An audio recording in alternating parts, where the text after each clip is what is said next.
Assalamualaikum warahmatullahi wabarakatuh. Alhamdulillahi rabbil alamin wa bihi nasta'inu ala umurid dunya waddin. Wassalatu wassalamu ala ashrafil anbiya'i wal mursalin wa ala alihi wa ashabihi ajma'in, amma ba'du. Hadirin para netizen yang dimuliakan Allah Subhanahu wa ta'ala. Pada kesempatan kali ini kita akan menyoroti tentang gaya hidup mewah beberapa Habib, terutama Habib Bahar bin Smith. Sebagaimana telah kita ketahui bahwa Habib Bahar menampilkan gaya hidup yang jauh dari tuntunan Rasulullah Sallallahu Alaihi Wasallam. Mobil sport, mobil mewah, rumah bak istana, pelayanan bak raja oleh para mukibinnya atau para budak-budaknya, lingkungan yang sedemikian indah seperti surga. Inilah gambaran kehidupan seorang hedonis yang berfoya-foya di dunia ini dan tidak pernah mengenal akhirat. Tetapi Habib Bahar membungkus semuanya ini dengan agama. Jadi dia tidak bisa dikatakan hedonis, tidak juga dikatakan cinta dunia, tidak juga dikatakan gila harta, tidak juga dikatakan berfoya-foya. Karena alasan-alasan dia secara agama bisa menghipnotis orang-orang agar tidak berpikiran yang seperti itu. Tetapi faktanya dia memang bergelimang harta, hidup dalam kemewahan dan jauh di atas rata-rata orang Indonesia. Hadirin yang dimuliakan Allah Subhanahu wa ta'ala, fenomena ini tidak hanya terjadi pada Habib Bahar, tetapi terjadi pada Habib-Habib yang lainnya yang mempunyai status sebagai keluarga Nabi. Maka dalam kesempatan ini kita akan menelisik, mencari tahu bagaimana hubungan keluarga Nabi dengan kekayaan. Apakah ada hubungannya ataukah tidak? Hadirin yang dimuliakan Allah Subhanahu wa ta'ala, kalau kita flashback ke zaman Kangjeng Nabi Muhammad sallallahu alaihi wasallam, maka Kangjeng Nabi Muhammad sallallahu alaihi wasallam itu bisa saja kaya raya, hidup seperti Bahar bin Smith. Dikelilingi para sahabat, tetapi beliau bertindak sebagai bos, sebagai yang dimuliakan. Dan sahabat-sahabatnya ini akan menjadi mukibinnya atau budaknya. Ini juga sudah sangat berbeda dengan Kangjeng Nabi Muhammad sallallahu alaihi wasallam. Orang-orang sekeliling Nabi tidak ada yang beliau letakkan lebih rendah. Bahkan beliau menyebut mereka-mereka itu adalah sahabat. Bukan hanya murid ya, kalau murid lebih bawah, tetapi sahabat. Sahabat itu setara. Friend atau brother atau sedulur atau kawan. Itulah indahnya akhlak Rasulullah Sallallahu Alaihi Wasallam, sehingga orang-orang bawah pun, orang-orang awam pun beliau katakan sahabat. Itu dari sisi hubungan sosial dengan manusia. Kemudian Kangjeng Nabi Muhammad Sallallahu Alaihi Wasallam kalau mau tadi itu bisa kaya raya, bisa membangun rumah yang megah, bisa membangun istana, bisa mempunyai kendaraan-kendaraan yang bagus-bagus, bisa mempunyai koleksi-koleksi di rumahnya yang indah-indah. Bagaimana kronologisnya atau jalur beliau menjadi kaya? Ya gampang saja. Beliau adalah orang paling berpengaruh, paling disegani, dan juga pemimpin. Beliau adalah juga sebagai seorang nabi, sebagai seorang rasul, sebagai seorang yang memiliki mukjizat, yang merupakan utusan daripada Allah Subhanahu wa ta'ala. Maka dalam setiap kesempatan pun beliau bisa saja memobilisasi umat, memobilisasi para sahabat untuk dikondisikan bisa memberi beliau dengan iming-iming syafaat, dengan iming-iming ganjaran pahala dari Allah Subhanahu wa ta'ala. Maka beliau akan mempersilahkan, siapa yang mau nyumbang, Siapa yang mau memberi kepada Nabi, maka dia akan memperoleh syafaat. Maka orang akan berduyun-duyun memberikan hadiah yang terbaik buat Kangjeng Nabi Muhammad Shallallahu Alaihi Wasallam. Bahkan para raja-raja, para pembesar-pembesaran di negara lain yang tidak ingin kekuasaannya terganggu, tidak ingin ada dakwah Nabi Muhammad Shallallahu Alaihi Wasallam, tidak ingin pengaruh Nabi Muhammad itu mengalahkan pengaruh mereka-mereka itu, maka mereka bersedia memberikan apa saja hadiah-hadiah yang berupa uang, emas, kendaraan dan lain-lain, bahkan wanita untuk Kangjeng Nabi Muhammad Shallallahu Alaihi Wasallam. Dan bila mana beliau menerima semua itu, pemberian-pemberian dari umat, dari sahabat, dari musuh, dari pejabat-pejabat negara lain, Masya Allah, maka hidup beliau itu akan seperti Bahar bin Smith, bahkan melebihi. Bahkan beliau bakal menjadi raja kaya raya, bakal bergelimang harta, bakal punya kendaraan-kendaraan mewah, dikelilingi para budak-budak atau pelayan-pelayan yang setia, mungkin menciumi kakinya. Itu bisa, sangat bisa beliau itu. Tetapi beliau tidak, kawan-kawan. Tetapi beliau tidak, dulur-dulur. Tetapi beliau tidak, para akhi, ya akhi. Beliau menolak itu semua. Bahkan ketika ada orang memberi, maka hari itu juga sudah dikasihkan lagi kepada orang lain. Tidak ada harta yang mengendap di rumahnya, apalagi dikoleksi-koleksi. Pemberian-pemberian itu semuanya tidak ada yang dikoleksi, tidak ada yang diterima pribadi, tetapi semua untuk umat. Bahkan beliau hidup sederhana, seperti orang miskin, memilih jalan hidup sederhana, rumah sederhana, kendaraan sederhana, lingkungan-lingkungan sederhana. Di tengah kemampuannya beliau untuk mengoleksi harta sebanyak-banyaknya. Itulah Kangjeng Nabi Muhammad Sallallahu Alaihi Wasallam. Hadirin yang dimuliakan Allah Subhanahu Wa Taala, maka dengan keputusan Nabi, dengan akhlak Nabi seperti itu, ternyata beliau tidak ingin statusnya sebagai Rasulullah, sebagai pembawa wahyu, sebagai pendakwah terkotori oleh pemberian-pemberian, terkotori oleh jasa-jasa orang, tersandra oleh pemberian-pemberian. Jadi beliau mulus berdakwah itu hanya untuk mengajak orang ke jalan Allah, dan tidak ada satu orang pun yang bisa mencemooh beliau karena pemberian-pemberian itu.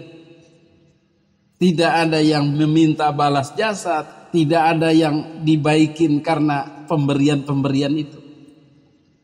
Hadirin yang dimuliakan Allah Subhanahu wa taala, inilah yang di kemudian hari ternyata setelah diulik, setelah didiskusikan, dipikir-pikir oleh para filosof, oleh para pemikir negeri ini, para pemikir negeri luar, ternyata itulah yang disebut gratifikasi. Jadi gratifikasi itu pemberian yang diberikan oleh orang berkaitan dengan jabatannya, berkaitan dengan statusnya. Kalau orang itu tidak punya status, tentu tidak akan diberi, tentu tidak akan diberikan kemudahan-kemudahan, tentu tidak akan difasilitasi. Maka fasilitas, kemudahan-kemudahan, hadiah-hadiah, bahkan komisi pinjaman-pinjaman yang ringan-ringan, gratisan-gratisan itu tidak akan dia dapatkan kalau dia tidak punya jabatan itu. Itulah disebut gratifikasi. Maka gratifikasi ini dalam undang-undang KPK masuk wilayah korupsi. Nah, banyak yang nggak tahu itu. Jadi korupsi itu bukan hanya maling saja, bukan hanya menilap uang rakyat saja, uang negara saja, bukan. Orang yang menerima pemberian orang dalam jumlah yang besar karena melihat jabatannya itu dan ingin mempermulus karir dia, kehidupan dia dengan memberikan hadiah-hadiah kepada si pejabat itu juga korupsi. Maka kita sering mendengar ada orang-orang baik, ya katakanlah soleh lah gitu misalnya, dari kalangan santri menjadi pejabat, dari kalangan orang dakwah menjadi pejabat, tetapi kemudian ditangkap KPK. Itu bisa jadi kasus gratifikasi. Jadi jangan sembarangan. Kalau pejabat menerima mobil mewah dari seorang pengusaha, ketika dia tidak melaporkan kepada KPK dan diambil begitu saja, maka dia akan ditangkap KPK dengan pasal gratifikasi. Korupsi gratifikasi, yaitu pasal 12 Undang-Undang Nomor 20 Tahun 2001. Itu tidak main-main, itu dendanya, itu pidananya, itu bisa seumur hidup. Bisa juga penjara paling singkat 4 tahun atau paling lama 20 tahun. Dendanya 200 juta atau paling banyak 1 miliar. Nah loh. Itulah undang-undang gratifikasi dari KPK. Maka orang yang mempunyai status, baik itu pejabat, orang berpengaruh, kemudian diberikan hadiah-hadiah oleh orang lain karena melihat jabatannya itu, maka dia akan ditangkap KPK dengan tuduhan gratifikasi. Yo, sama-sama juga masuk penjara. Hadirin yang dimuliakan Allah Subhanahu wa taala, maka kegiatan memanfaatkan jabatan ini, kegiatan memanfaatkan status ini bisa menjadi catatan kita bahwa pertama, Nabi pun tidak pernah melakukannya. Walaupun waktu itu belum ada undang-undang gratifikasi, beliau tidak melakukannya karena tidak baik. Kemudian orang-orang zaman sekarang melakukannya, tetap tidak baik, bahkan sekarang diancam dengan pidana penjara. Nah, ketika kita larikan masalah ini dari perilaku Kanjeng Nabi Muhammad SAW sebagai orang mulia, sebagai rasul, sebagai nabi, sebagai pemimpin, beliau tidak menerima gratifikasi. Loh, kok kenapa ada orang memanfaatkan statusnya yang belum jelas dalam tanda kurung sebagai keturunan Nabi untuk menerima pemberian-pemberian dari masyarakat, sehingga menjadi kayalah mereka-mereka itu. Maka ditinjau dari norma sosial, norma agama, apa yang diajarkan Kanjeng Nabi tidak benar, tidak baik, ditinjau dari hukum positif sebagai gratifikasi juga tidak baik. Lalu baiknya dari mana? Maka jika dilarikan kepada undang-undang KPK, undang-undang gratifikasi, maka Habib Bahar bin Smith ini sudah harus masuk penjara. Karena apa? Karena menerima pemberian-pemberian diakibatkan pengakuannya sebagai cucu Nabi, sebagai keturunan Nabi. Sehingga orang melakukan pemberian, gratifikasi, barang-barang mewah, kendaraan-kendaraan, emas, perhiasan, dan lain sebagainya, semua diberikan kepada Habib atas dasar apa? Atas dasar pengakuannya sebagai keturunan Nabi, atas dasar pemberian syafaat, atas dasar ridho dari Nabi. Maka inilah disebut gratifikasi atau penyalahgunaan status atau jabatan. Inilah dalam tanda kutip kejahatan yang dilakukan Ba'alwi sebagai penyandang status keturunan Nabi, yang dalam masyarakat kita sekarang disebut dawir itu. Bahasa konstitusinya adalah gratifikasi.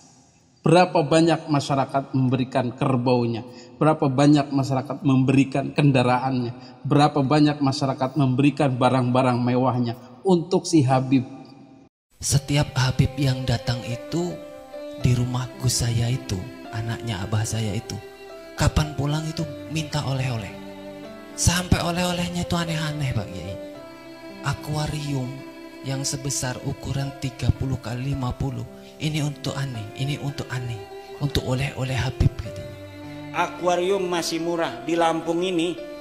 Ada kabid mintanya Alpa. Bisa dikonfirmasi. Dan saya punya saksinya. Mintanya apa? Alpa. Makanya jangan jadi muhibin. Nah kalau kelas kita ya kalau di Dawir paling ya rokok sebungkus, nggak ada apa-apa di kantong kita. Tapi kalau kelasnya kelas camat ya mungkin motor. Kalau kelasnya kelas bupati ya udah Alphard itu, wali kota. Kelas gubernur waduh beda lagi Dawirnya. Kelas presiden bisa yang lain, tambang bisa itu.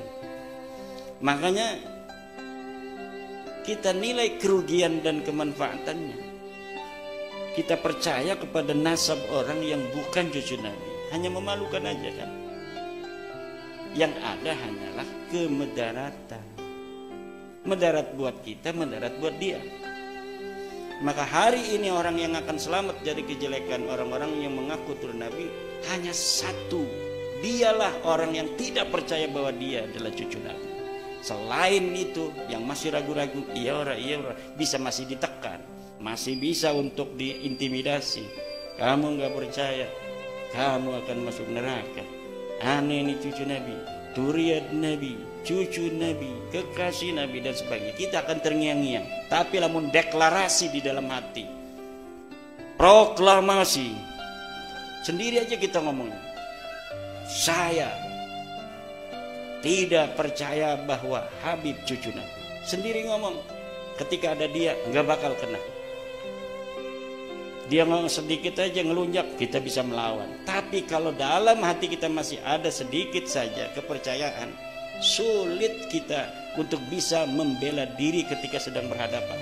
Karena yang kita inginkan kecintaan Rasulullah.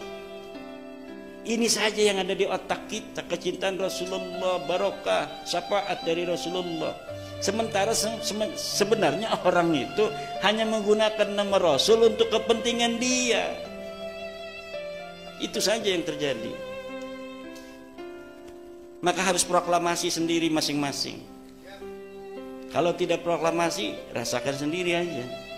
Sehingga Habib mempunyai banyak kendaraan mewah, mempunyai rumah yang megah dan mewah, mempunyai rekening yang gemuk banyak dari para jamaahnya itu. Karena apa? Karena sebagai keturunan Nabi. Tidak mungkin, tidak akan mungkin, mustahil mereka akan jor-joran memberikan hartanya kepada para Habib itu jika tidak melihat sebagai keturunan Nabi.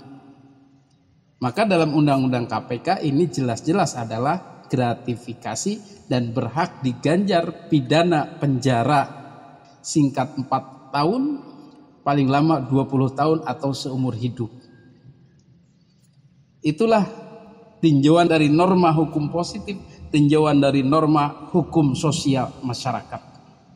Semua tidak ada baik-baiknya, tidak ada kebaikan sama sekali dalam aktivitas itu.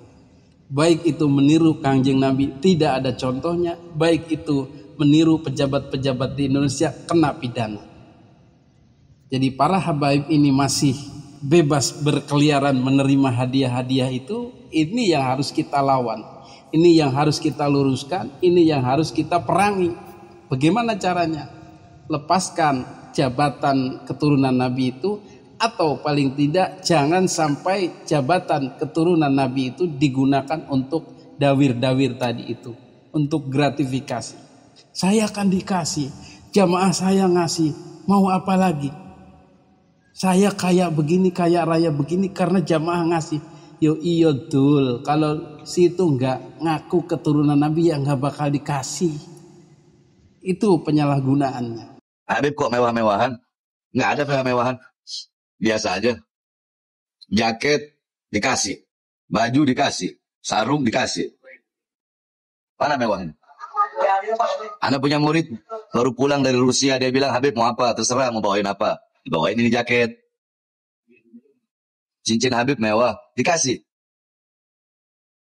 Waktu ceramah di Banjarmasin, mampir ke Martapura, rencananya mau beli berlian, malah semua toko-toko di Martapura, toko berlian minta dimampirin. Anak mau bayar nggak dikasih, anak paksa bayar nggak mau juga. Ya udah, akhirnya bawa berlian-berlian itu dikasih sama pedagang-pedagang yang dagang di Martapura yang punya toko itu. Masya Allah, cintanya mereka luar biasa. Maka para habib-habib yang cinta dunia ini, yang merasakan betul bagaimana nikmatnya disumbang, bagaimana nikmatnya diberi hadiah terus-menerus, bahkan hadiahnya mewah-mewah, uangnya banyak-banyak, tentu mereka tidak akan mau untuk dicabut statusnya atau jabatannya sebagai cucu Nabi atau keturunan Nabi. Maka mereka akan berjuang mati-matian. Bukan hanya masalah harga diri, tetapi memang sudah menjadi alat mengeruk kekayaan, alat mengumpulkan harta. Dan ini pun tidak pernah dicontohkan oleh Kanjeng Nabi Muhammad Sallallahu Alaihi Wasallam. Maka dengan adanya Kiai Haji Imaduddin Utsman Al-Bantani ini, kegiatan-kegiatan gratifikasi atau dawir-dawir ini akan kita hentikan atau akan berhenti dengan sendirinya karena masyarakat menjadi sadar. Atau kalau kita mau melangkah jauh ke depan, bisa dimasukkan dalam undang-undang KPK tentang gratifikasi. Jadi orang yang menyalahgunakan jabatan sebagai keturunan Nabi dilarang melakukan gratifikasi atau menerima hadiah-hadiah. Itu bisa kalau mau. Nanti kalau jadi banyak Habib ditangkap ini. Tetapi kita cukup dakwah sajalah. Mudah-mudahan masyarakat tercerahkan, mengerti bahwa kegiatan seperti itu tidak baik. Dan orang yang menyalahgunakan jabatan sebagai keturunan Nabi pun tidak baik. Sehingga yang memberi dan yang diberi dalam keburukan. Demikian, mudah-mudahan bermanfaat. Hadanallahu wa iyyakum ajmain. Wassalamualaikum warahmatullahi wabarakatuh.